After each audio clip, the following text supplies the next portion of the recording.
About half a year ago, I moved into a new apartment downtown. It's hands down the most upscale place I've lived in. Rooftop access, a fitness center, a pool, huge windows with beautiful views of the city. This place had it all. My leasing agent said apartments in that building were going fast, and when I found one on the 11th floor in my price range, I signed a year-long lease immediately. And the building was wonderful. At first, I thought it was strange from the very beginning that I never seemed to see anyone taking advantage of the amazing amenities. There was never anyone in the pool, on the roof, or in the fitness center. I didn't mind, of course, as this meant that I had these things all to myself. I joked with my friends that I was starting to think no one lived in the building but me, while I enjoyed what seemed like private access to all the great things in my building. But still, after a few weeks, it went from slightly weird to definitely unnerving. There was never anyone in the hallways, in the lobby.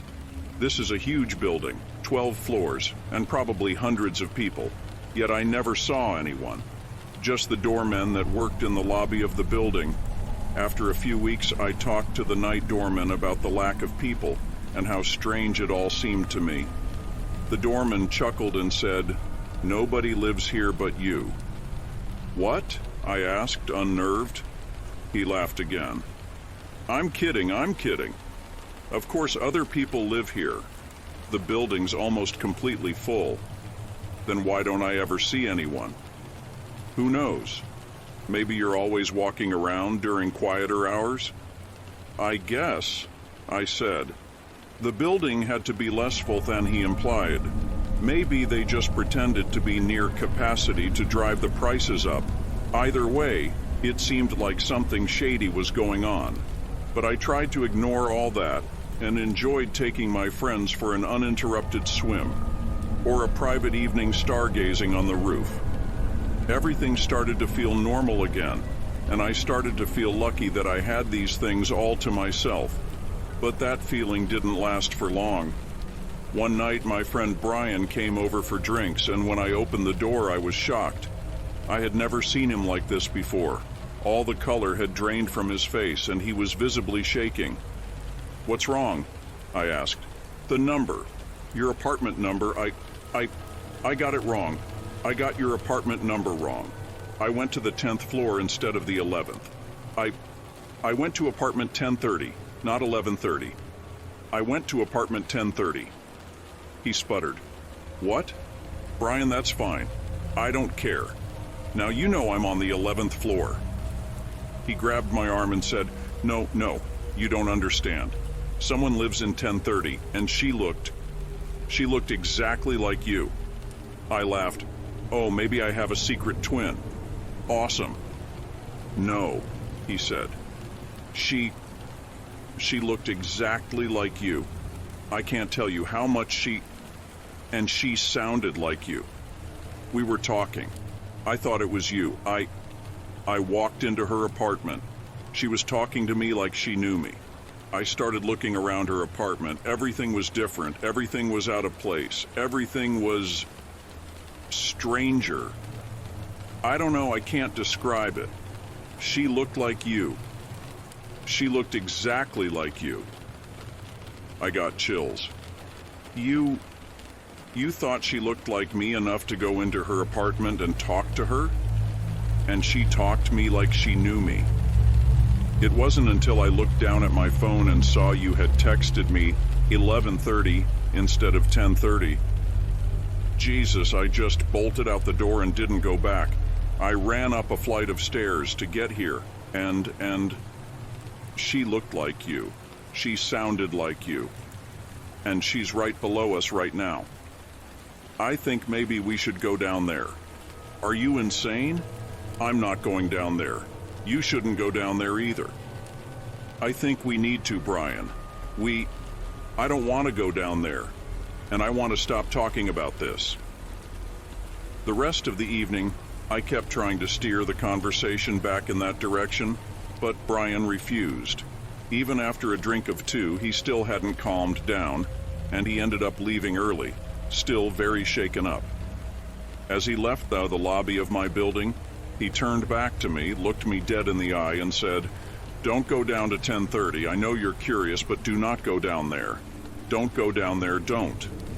Despite his dire warning, I had to know. I had to. I got back in the elevator and pressed the button for the 11th floor. As the elevator slowly passed the 8th floor, I pressed the large illuminated 10, and the elevator creaked to a stop on the 10th floor. As I got out of the elevator, I already felt the air shift. It was much colder on this floor, and darker, but otherwise it was almost identical to the 11th floor. I walked the route I'd taken so many times to my own door, only on this odd darkened floor. It felt like looking at a copy of a copy of a copy. The similarities were there, but it was murkier, blurrier, and distorted. I arrived at 10:30 and suddenly got the distinct feeling that I should not knock. I knew I shouldn't. I knew it was a bad idea. I knocked. I heard footsteps approach the door and a hand starting to turn the handle.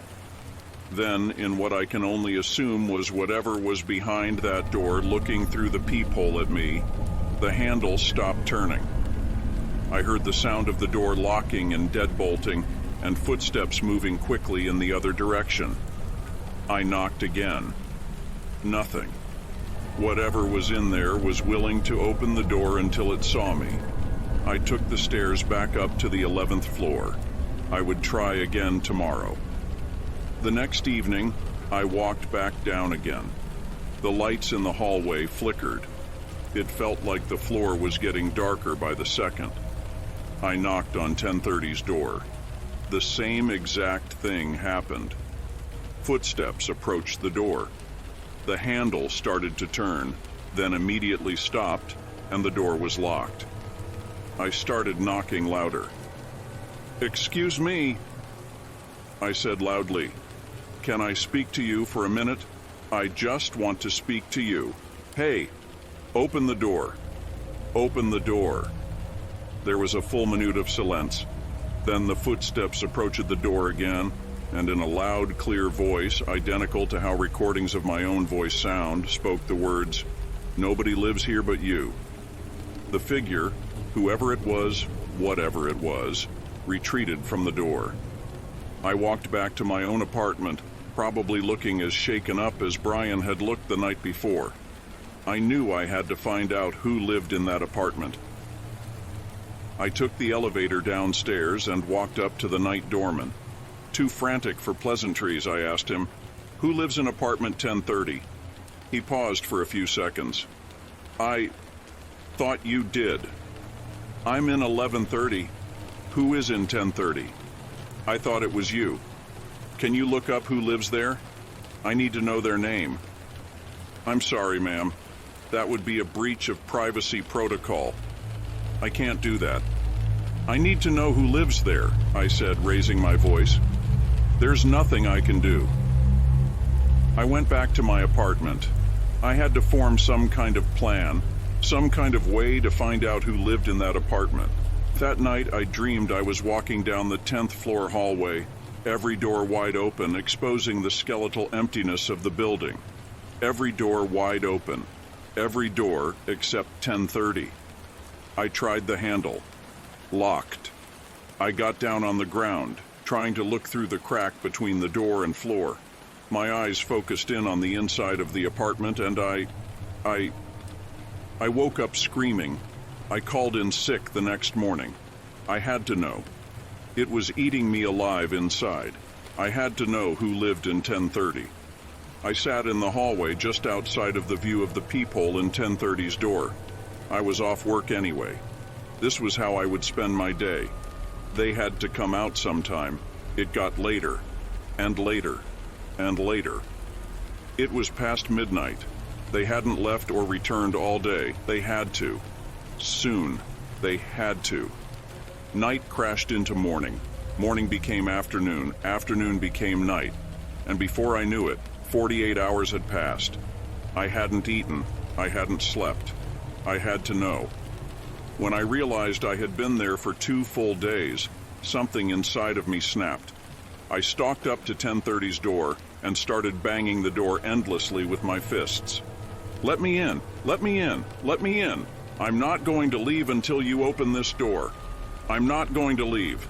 I'm not going to leave. Open this door. Open this door right now." This continued until my fists were red and raw, but I'd keep knocking until my hands were scraped down to the bone if I had to. I had to know. I had to know. After about 15 minutes of this, I heard footsteps approach the door. One lock clicked open, the other clicked open. The door slowly opened, revealing a man in his 70s or 80s. "What are you doing, trying to break into my home?" he asked, bewildered. "The woman. Who is the woman that lives here?" "Woman? There's a woman who lives here. She looks exactly like me. My friend mistook her for me, and she sounds like me. I heard it with my own voice. She spoke to me. She spoke to me through the door. Where is the woman that lives here?" "I live alone," the old man said. "I haven't had a woman in this apartment for 2 years. There is no woman in this apartment." "There was, 3 days ago. My friend saw her. I heard her. Who is she?" "I'm sorry, I don't know what you're talking about. Nobody lives here but me. Nobody lives there but him. I had no choice but to go back to my own apartment. I kept my eyes on the 10th floor for months. I confirmed with Brian a million times. It was apartment 1030. It was apartment 1030. He ran up the stairs, one flight, from apartment 1030. She had to be right below me. She had to be. I tried to forget apartment 1030. I tried to imagine I'd never been there. After a while, the thoughts became less and less frequent. Then they disappeared altogether. Even when I'd look at the 10 button on the elevator, I wasn't filled with the pure liquid dread that I was months before. It was a misunderstanding. Just a misunderstanding. One night, my friend Chelsea came to my door as we were going to spend a little time at my apartment before we went out on the town. She was pale, shaking. Your apartment, I thought I had the wrong number. I went to the wrong apartment and this woman, she, my stomach dropped. She looked like you, sounded like you. She was talking to me like she knew me, invited me in, and I thought it was you. Until I looked at the number on the door, and it wasn't yours. I realized you had said you were in 1130 and... You went to 1030? I asked, memories of dread bubbling back up through my body. 1030? She asked. 1030? You went to apartment 1030? No, I went to apartment 1230.